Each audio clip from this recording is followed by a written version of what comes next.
Hello and welcome, Fright fans, to this, the Horror Story Corner, where today we have a creepy, creature-infested cautionary tale called The Graveyard Rats by Henry Kuttner, an author requested by one of our listeners. It concerns a man named Masson, whose blind greed and inclination to steal from the dead leads him into entering a burrow deep below the ground. It is a tunnel that begins in a grave and ends somewhere in the Horror Story Corner. I hope you enjoy The Graveyard Rats. Old Masson, the caretaker of one of Salem's oldest and most neglected cemeteries, had a feud with the rats. Generations ago they had come up from the wharfs and settled in the graveyard. A colony of abnormally large rats, and when Masson had taken charge after the inexplicable disappearance of the former caretaker, he decided that they must go. At first he set traps for them and put poison food by their burrows, and later he tried to shoot them, but it did no good. The rats stayed, multiplying and overrunning the graveyard with their ravenous hordes. They were large, even for the mus decumanus, which sometimes measures 15 inches in length, exclusive of the naked pink and grey tail. Masson had caught glimpses of some as large as good-sized cats, and when, once or twice, the grave diggers had uncovered their burrows, the malodorous tunnels were large enough to enable a man to crawl into them on his hands and knees. The ships that had come generations ago from distant ports to the rotting Salem wharfs had brought strange cargoes. Masson wondered sometimes at the extraordinary size of these burrows. He recalled certain vaguely disturbing legends he had heard since coming to ancient, witch-haunted Salem. Tales of a moribund inhuman life that was said to exist in forgotten burrows in the earth.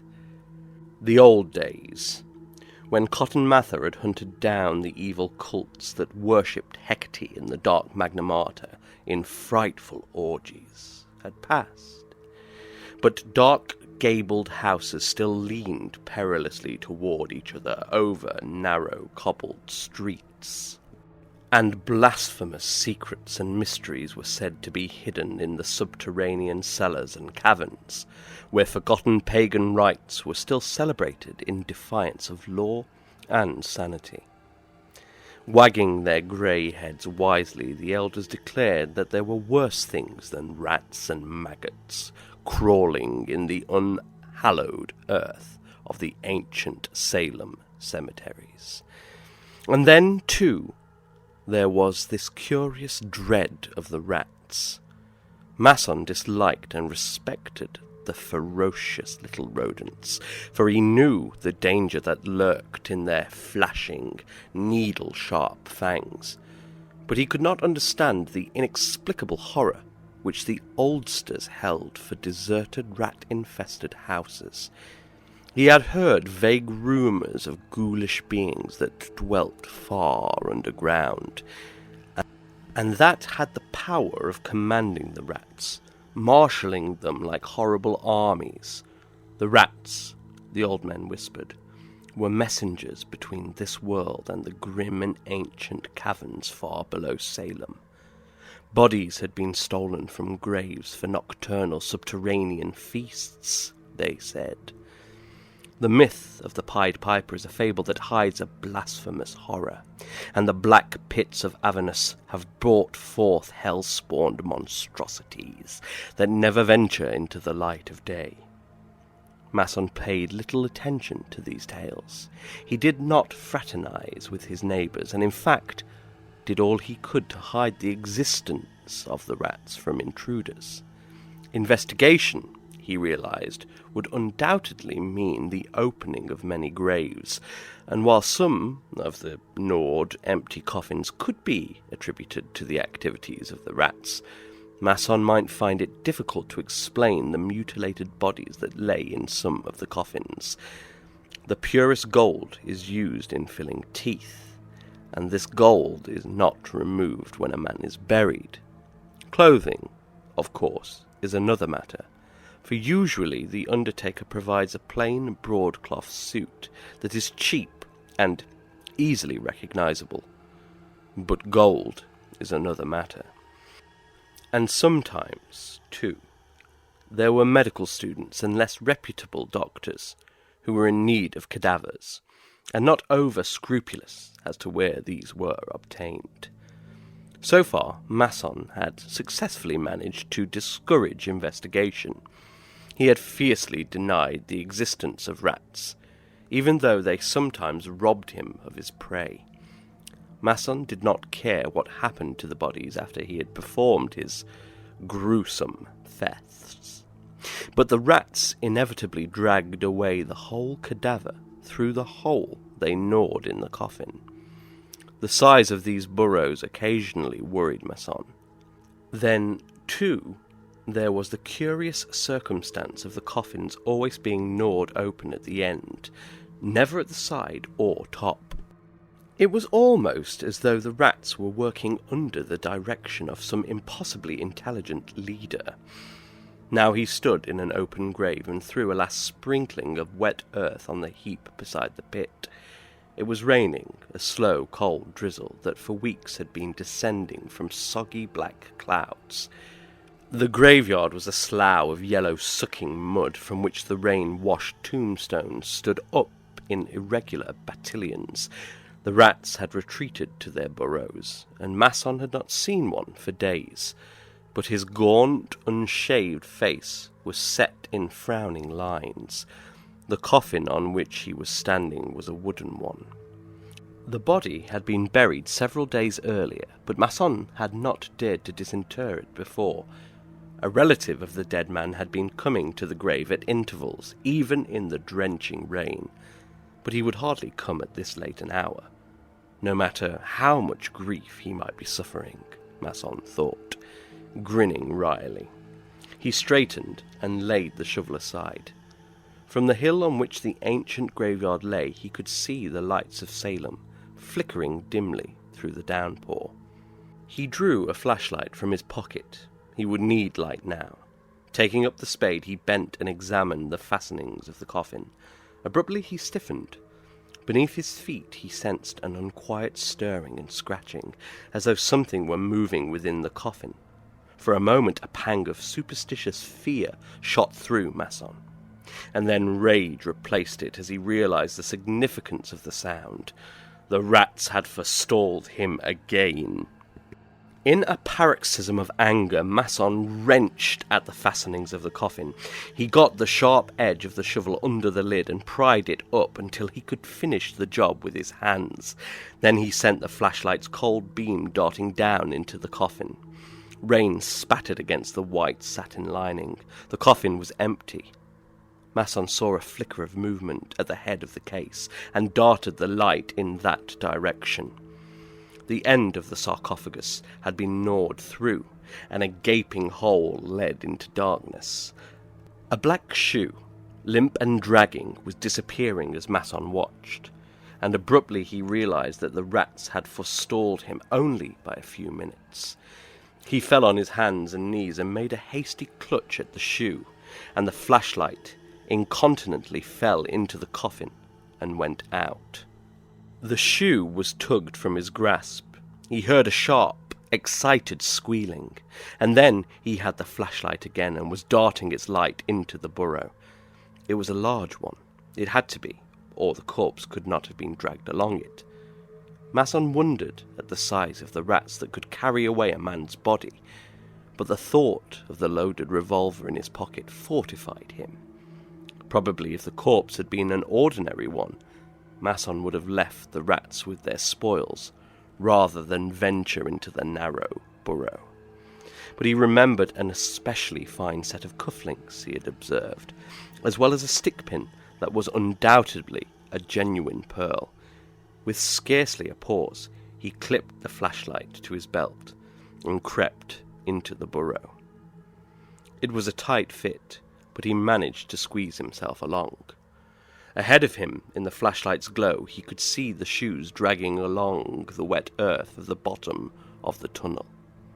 He crept along the burrow as rapidly as he could, occasionally barely able to squeeze his lean body through the narrow walls. The air was overpowering with its musty stench of carrion. If he could not reach the corpse in a minute, Masson decided he would turn back. Belated fears were beginning to crawl maggot-like within his mind, but greed urged him on. He crawled forward, several times passing the mouths of adjoining tunnels. The walls of the burrow were damp and slimy, and twice lumps of dirt dropped behind him. The second time he paused and screwed his head around to look back. He could see nothing, of course, until he had unhooked the flashlight from his belt and reversed it. Several clods lay on the ground behind him, and the danger of his position suddenly became real and terrifying.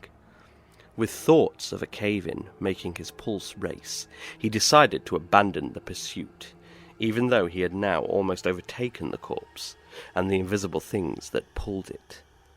But he had overlooked one thing. The burrow was too narrow to allow him to turn. Panic touched him briefly, but he remembered a side tunnel he had just passed and backed awkwardly along the tunnel until he came to it. He thrust his legs into it, backing until he found himself able to turn. Then he hurriedly began to retrace his way, although his knees were bruised and painful. Agonizing pain shot through his leg. He felt sharp teeth sink into his flesh and kicked out frantically. There was a shrill squealing and the scurry of many feet. Flashing the light behind him, Masson caught his breath in a sob of fear as he saw a dozen great rats watching him intently, their slitted eyes glittering in the light. They were great, misshapen things, as large as cats, and behind them he caught a glimpse of a dark shape that stirred and moved swiftly aside into the shadow. And he shuddered at the unbelievable size of the thing. The light had held them for a moment, but they were edging closer, their teeth dull orange in the pale light. Masson tugged at his pistol, managed to extricate it from his pocket, and aimed carefully. It was an awkward position, and he tried to press his feet into the soggy sides of the burrow so that he should not, inadvertently, send a bullet into one of them. The rolling thunder of the shot deafened him, for a time, and the clouds of smoke set him coughing. When he could hear again and the smoke had cleared, he saw that the rats were gone. He put the pistol back and began to creep swiftly along the tunnel, and then, with a scurry and a rush, they were upon him again. They swarmed over his legs, biting and squealing insanely, and Masson shrieked horribly as he snatched for his gun. He fired without aiming, and only luck saved him from blowing a foot off.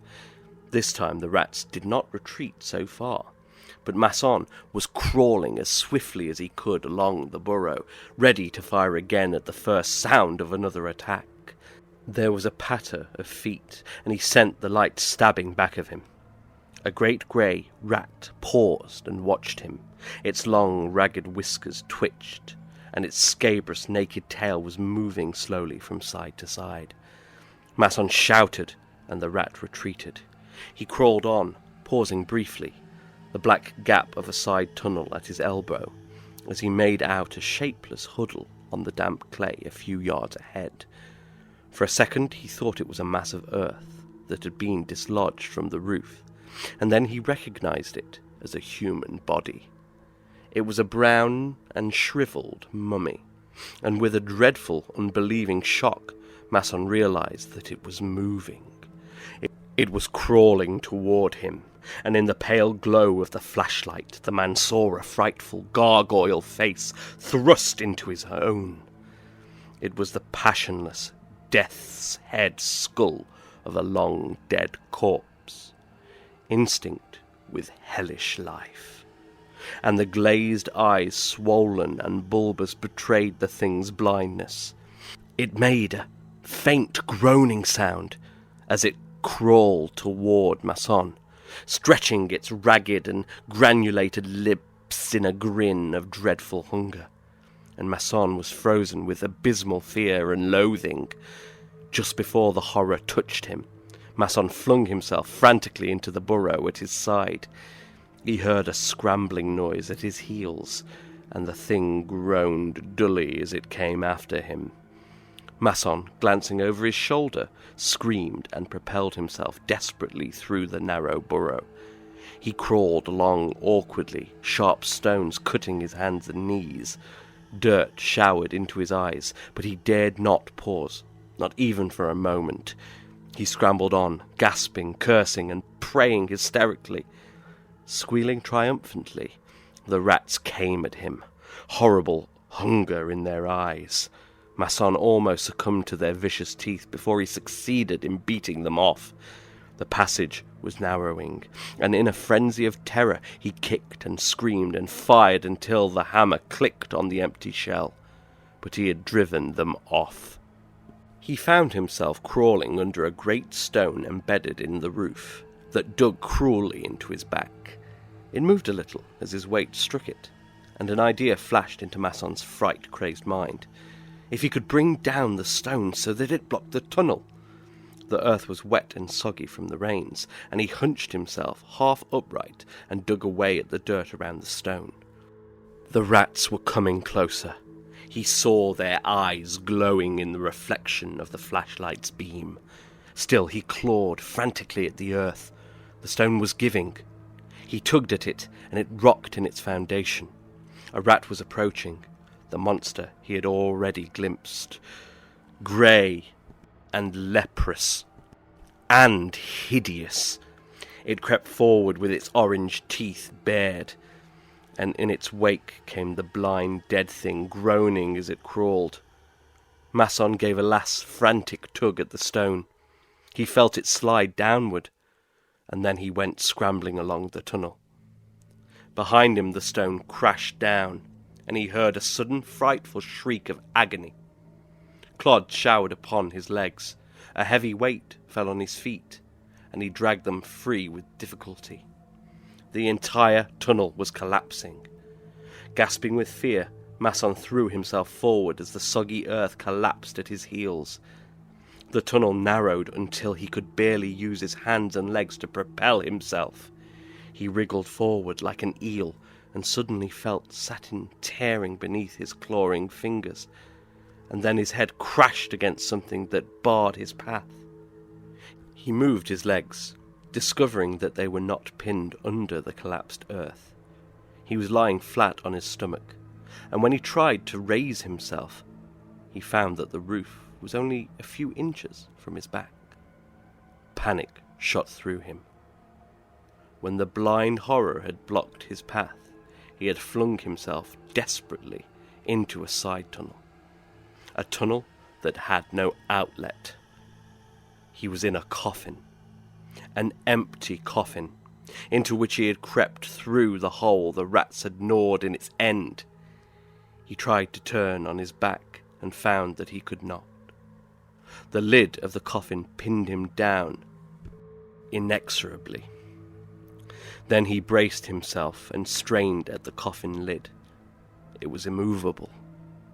And even if he could escape from the sarcophagus, how could he claw his way up through 5 feet of hard-packed earth? He found himself gasping. It was dreadfully fetid, unbearably hot. In a paroxysm of terror, he ripped and clawed at the satin until it was shredded.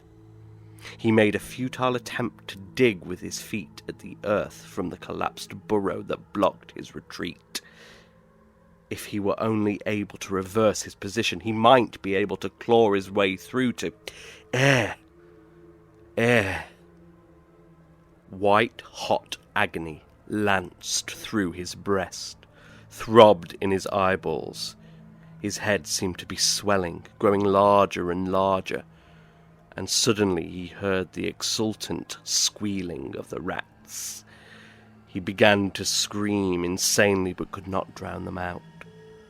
For a moment he thrashed about hysterically within his narrow prison, and then he was quiet, gasping for air.